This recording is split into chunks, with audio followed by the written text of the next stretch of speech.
15 yoshda o'g'li. Opa qachon bu kasalga yo'liqdingiz? Ya Xudo o'zi shifo bersin, opa sog' bo'lib keting shu farzandlar baxtiga. Isming nima? Diyora dadang sal mazasi yo'q ekan, ayang kasal bo'libdi. Shu uylar qilolmayapti ekansizlar. Qiynalmasin deb prezidentimiz pul berib qarang, hokim bo'yim qo'shib mana devorlar qilib, devorlar yo'qmidi oldin? Bormidi? Yo'q edi. Uylar bunday emasmidi oldin? Chiroyli bo'ldimi? Dars qiladigan joy bo'ldimi, yo'qmi stol? Bor. Qilib berdimi stol ham? Partada. Parta. Parta bor. Dars qilamizmi? Nechinchi sinf? 2ga o'taman. Yaxshi, malades. 5 ga o'qish kerak, 5 ga. 5 akamda. Yo'q, 5 bahoga. Sayyor aka, Yaqin aka katta qizi, Ivana o'g'li. Kel Sayyor. Sayyor qandaysan, yaxshimisan?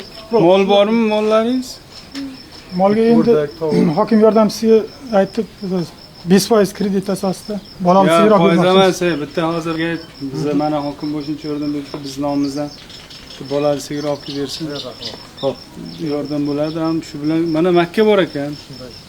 Yemi bor ekan. Bu sigirni ham sog'ib, bular ertalab maktabga ketguncha sutini ichib, 5 ta qaymoq sotib, daromad bo'ladi. Bu tarafga qarasa, bu yoqqa ko'chaga qarasa ham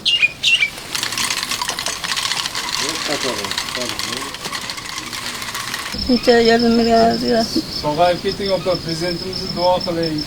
Mana shuncha qarang, sizga o'xshagan minglab oilalarga prezidentimiz yordam beradi. umri uzoq bo'lsin. Turgan olasan, bu yil faqat kelishi 5 ga o'qiymiz, 5 baho. 5 baho. Ha? 5 bahoga o'qiyman. Ha? 5 bahoga o'qimasang bo'lmaydi.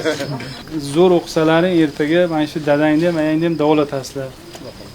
Bu qaranglar, bu hayotda shundayda har xil qiyinchiliklar bo'ladi. Har xil sinovlar bo'ladi. Bunga faqat sabr bilan kutgansizlar, mana qarang, Xudomiz to'g'rilab prezidentimizni e'tibor berib, mana uylar remont bo'ldi.